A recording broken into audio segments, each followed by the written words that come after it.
జీవితం నేర్పే పాఠాలు ఏ స్కూల్లో, ఏ టీచర్ కాడ మనకి అందుబాటు అవ్వదుగా.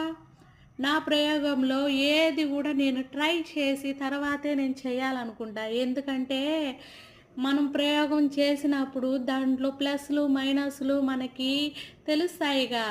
అందుకోసం 2 ఇయర్స్ బ్యాక్ నేను ఈ పసుపు కొమ్ములు సీడ్‌ని తెచ్చి వేస్తే రాలేదుగా.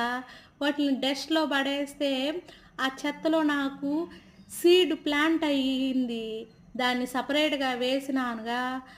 అవి ఈరోజు నాకు పసుపు కొమ్ములొచ్చాయిగా. జీవితంలో ఏది కూడా అప్పనంగా తెచ్చుకునేది అప్పనంగానే పోతాది. మనం కష్టపడి ప్రయోగాలు చేసినది ఇంకొక నలుగురికి మనం చేయొచ్చు హెల్ప్. ఎలా అంటారా? పసుపు కొమ్ములకి ఎప్పుడు సాయిలు, గల్లిసుక, కోకోపీటు, మట్టి ఇలాంటివి ఉండాలి. రెడ్ సాయిలు, బంక మట్టిలో పసుపు కొమ్ములు రావుగా. ఇదైతే నేను తెలుసుకున్నా. ఇది మిగతా వాళ్ళకి తెలిసుంటాదిలే. నాకు మాత్రం తెలీదు. అందుకోసమే ఈ పసుపు కొమ్ముల్ని నేను ఇంప్రూవ్ జేసి, సీడ్‌ని ఇంకా ఈ పసుపు కొమ్ములు ఇంప్రూవ్ జేసి, ఒక చిన్న గార్డెన్‌లో నేను పసుపేసుకొని, నా వంటకైనా నేను వాడుకోవచ్చుగా. దీన్ని బట్టి నాకు ఒక చిన్న అనుభవం అయింది జీవితంలో. నేను పెట్టిన ఏరియాల్లో నా పార్లర్ బీభత్సంగా ఉండింది ఒకప్పట్లో.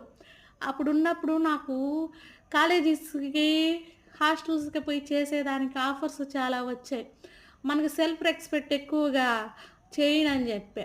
మా షాప్ నుంచి వేరే షాప్‌కి వెళ్ళటానికి అప్పట్లో ఇబ్బంది పడేవాళ్ళు. అందుకోసం నేను ఒక 30 కిలోమీటర్స్ అవతల ఇంకొక షాప్ పెట్టా రూ. 1,00,000 పెట్టి. అట్టర్ ఫ్లాప్ అయింది రూ. 1,00,000. పోతే పోనీ అనుభవం వచ్చిందిగా.